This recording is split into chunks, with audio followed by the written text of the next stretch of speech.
গতকালই সম্পন্ন হয়েছে দার্জিলিং জেলার লোকসভা ভোট। শনিবার দার্জিলিংয়ের জেলাশাসক প্রিয়াঙ্কা গোয়েল, শিলিগুড়ি পুলিশ কমিশনারেটের উচ্চপদস্থ পুলিশ আধিকারিক, মহকুমা শাসক, বিডিও, অবজারভার ও রাজনৈতিক দলের প্রার্থীদের ইলেকশন এজেন্টদের উপস্থিতিতে ইভিএম ও ভিভিপ্যাটের স্ক্রুটিনি প্রক্রিয়া সম্পন্ন হয়। রাজ্যের শাসক দল তৃণমূল কংগ্রেসের তরফে কোনো রকম অভাব বা অভিযোগ জানানো হয়নি। তবে বিজেপি প্রার্থীর ইলেকশন এজেন্টের তরফে বেশ কয়েকটি অভিযোগ জানানো হয়।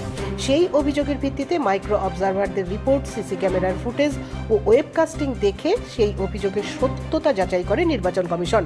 এরপর চোপড়া বিধানসভা থেকে আগত ইভিএম মেশিন ও ভিভিপ্যাট যাচাই করে শিলিগুড়ি কলেজের স্ট্রং রুমে ঢুকিয়ে সিল করা হয়। তারপরই এর রক্ষণাবেক্ষণের দায়িত্ব তুলে দেওয়া হয় কেন্দ্রীয় বাহিনীর হাতে।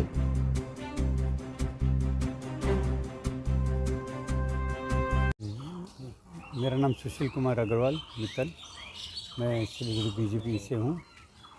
आज जो मीटिंग हुई ये सिलीगुड़ी विधानसभा, माटीगढ़ा, नक्सलबाड़ी, फांसीदेवा और चोपड़ा असेंबलीज की दार्जिलिंग लोकसभा में जो आती है, इसके संबंध में जो पोलिंग हुई थी कल, उसके विषय में मीटिंग हुई थी कि कहाँ कैसे काम पर मीटिंग हुई थी। उनके हिसाब से कहीं पर कोई गोलमाल नहीं हुआ था। मेरे पास जो रिपोर्ट थी कि जो Siliguri Hindi high school SF road में मारपीट हुई थी, मैंने उसका कंप्लेन किया था, तो वो चेक करके बताएं। उनकी रिपोर्ट के हिसाब से, उनकी वेबसाइट से और उनके जो पुलिस फोर्स भी वहाँ पर थी, उनके रिपोर्ट में वहाँ पर कोई भी गोलमाल उनके हिसाब से कुछ नहीं हुआ। बाकी जगह भी जहाँ EVM मशीन वगैरह चेंज हुआ था, CU कुछ चेंज हुई थी, वो सब रिपोर्ट वो हम लोग को दिए हैं। वहाँ पर कितने पोलिंग एजेंट्स थे सिलेक्ट करके वो हम लोगों को रिपोर्ट दिए हैं।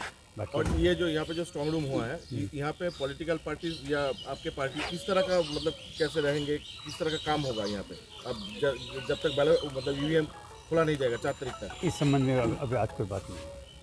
चलो हम लोग चेक करेंगे आज के बीच में, हम लोग वो ही बताइए कि किस तरह के आप लोग करेंगे। हम लोग आएंगे, चेक करेंगे, यहाँ पर देखेंगे कि जो सील हुआ है कि उसमें कोई टेम्परिंग है कि नहीं है। हमारा काम यही रहेगा।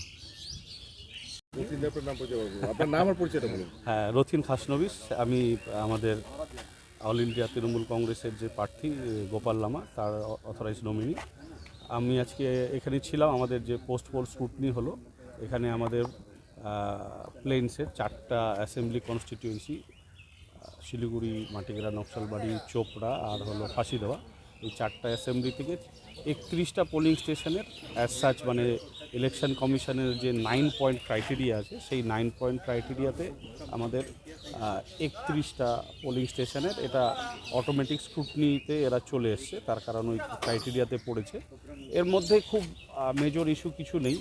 বেসিক্যালি যেইগুলোতে হলো পোলিং স্টেশনে ভোট চলাকালীন মেশিন চেঞ্জ হয়েছে, মানে কন্ট্রোল ইউনিট, ব্যালট ইউনিট, আবার কোথাও 2-1টা ক্ষেত্রে ভিভিপ্যাট চেঞ্জ হয়েছে, এগুলোই বেশিরভাগ ছিল।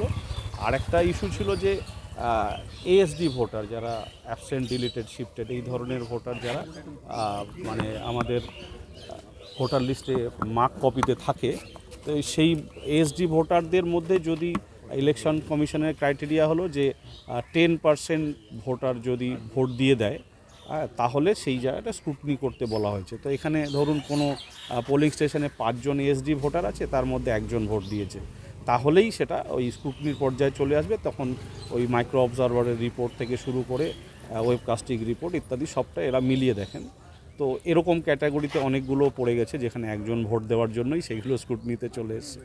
আর কিছু কিছু ছিল আপনার যেরকম এটা বললাম ভিভিপ্যাটের। আরেকটা হলো যে আমাদের কিছু কিছু কনস্টিটিউয়েন্সিতে আছে যেগুলোতে অ্যাভারেজ, যেটা কনস্টিটিউয়েন্সি অ্যাভারেজ অ্যাসেম্বলি ওয়াইজ, তার চেয়ে 15% কম পোল হয়েছে।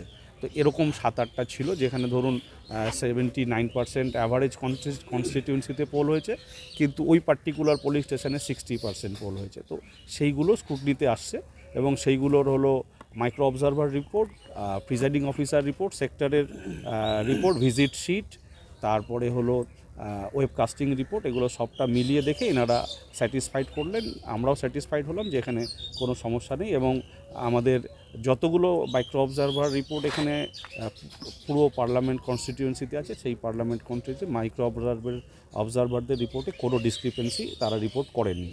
ইভেন আমাদের যারা প্রিজাইডিং অফিসাররা ছিলেন, তারা প্রিজাইডিং অফিসারের ডায়েরিতেও কোনো জায়গায় কোনো ডিসক্রিপেন্সি রিপোর্ট করেননি। তো কোনো আনটুয়ার্ড ইনসিডেন্টের রিপোর্ট নেই। ওভারঅল আমাদের দার্জিলিংয়ের কনস্টিটিউশন রিপোর্ট এখন পিসফুল। এখন দার্জিলিং উপরের যে পাহাড়ের যে 3টে অ্যাসেম্বলি কনস্টিটিউয়েন্সি আছে এই পার্লামেন্টের আন্ডারে, পার্লামেন্ট সিটের আন্ডারে, সেটা এখন দার্জিলিংয়ে সেকেন্ড ধাপে শুরু হবে। ইভিএম এখানে যে স্ট্রং রুমে রাখা আছে, ইভিএম ভিভিপ্যাট সহ অন্যান্য জিনিসগুলো, তো এইখানটায় রাজনৈতিক দলের প্রতিনিধিরা, হ্যাঁ, ওনারা নোটিফিকেশান করেছেন, ঠিক আছে, ওনারা নোটিফিকেশান করেছেন। কালকে তো সিলিং হলো, সিলিংয়ের আমরা রিপ্রেজেন্টেটিভ দিয়েছি, আজকে আমরা স্ক্রুটনি করলাম, এরপর এগুলো স্ট্রং রুমে যাচ্ছে, সিলিং হবে, এবং সিলিং হওয়ার পরে আমাদের পলিটিক্যাল পার্টির থেকে আমাদের যারা অথরাইজ রিপ্রেজেন্টেটিভ থাকবেন তারা পালা করে, মানে টার্ন তাদের অনুযায়ী নিজের শিফটে তারা এসে মানে সেটা পরীক্ষা করে যাবেন। আমরা পশ্চিমবঙ্গের মানে সর্বোচ্চ 42টা কেন্দ্রেই আমরা নিরাপত্তার কোনো অভাব আমরা মনে করছি না। সেন্ট্রাল ফোর্স আছে, তার সঙ্গে আমাদের রাজ্য পুলিশের সহযোগিতা আছে, আমাদের প্রশাসনের সম্পূর্ণ সহযোগিতা আছে। যেভাবে পিসফুল আমাদের নির্বাচন হয়েছে সেরকমভাবে কাউন্টিং অবধিও চলবে। আপনাদের সকলকে ধন্যবাদ।